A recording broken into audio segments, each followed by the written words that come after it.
पालकमंत्री पदावरती शंभूराज देसाईंनीही प्रतिक्रिया दिली। अधिकृत माहिती मिळेपर्यंत दावा करू शकत नाही असं त्यांनी म्हटलंय। धीर धरा, पालकमंत्री पदाची यादी मिळेल, 2-3 दिवसांमध्ये बैठक घेऊन निर्णय होईल असं त्यांनी स्पष्ट केलंय। बघा, आम्ही निवडून आल्याला जसे अधिकार माननीय शिंदे साहेबांनी दिले होते, मंत्री करायचे, खाते वाटायचे, तेच आमची वन लाईन आमचं ठराव आहे, एक लाईनीचा ठराव आहे आमच्या शिवसेनेचा।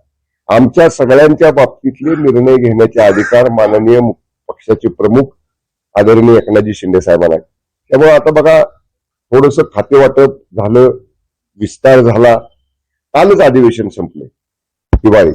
आता माननीय फडणवीस साहेब, माननीय शिंदे साहेब, माननीय दादा कदाचित 2 दिवसामध्ये मुंबईमध्ये बसतील एकत्र आणि पालकमंत्र्यांचं सुद्धा वाटप होईल।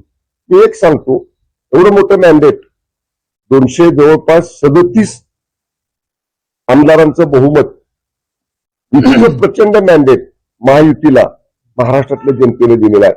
त्यामुळे आता आमच्या 3 पक्षांमध्ये मंत्रिपदावरनं नव्हती ऋषिकेश, खातेवाटपावरनं नव्हती आणि पालकमंत्री पदावर सुद्धा नाही। हे बघा, प्रत्येकाला आग्रह असतो, प्रत्येकाची इच्छा असते, ज्याला त्याला वाटतं की आपल्या पसंतीचं खातं मिळावं। त्यामुळे शिवसेनेचे सगळे मंत्री त्यांना जे विभाग देतील त्याच्यामध्ये आम्ही चांगलं काम करून दाखवू। कुठल्या जिल्ह्याचं पालकमंत्री पद देतील त्या जिल्ह्यामध्ये चांगलं काम करून दाखवू। त्यामुळे हातात हात घालून आम्ही सगळेजण चांगलं काम करू।